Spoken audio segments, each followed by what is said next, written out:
আপোনাক দেখাবলৈ গৈ আছোঁ APDCL ৰ সৈতে কেনেকৈ হোল্ডিং নাম্বাৰ কানেক্ট কৰিব। প্ৰথমে যাম আমি apdcl.org তাতে ক্লিক কৰিম।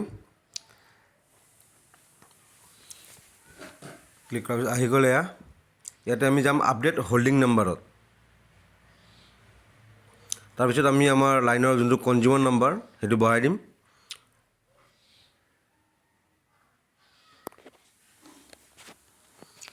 কনজিউমাৰ নাম্বাৰ বহাই আমি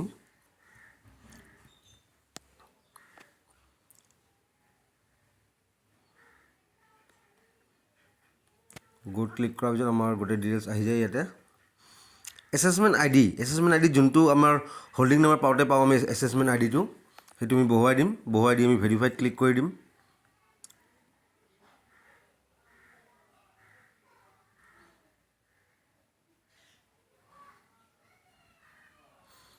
ক্লিক কৰাৰ পিছত গোটেইখিনি আহি যায় আপোনাৰ।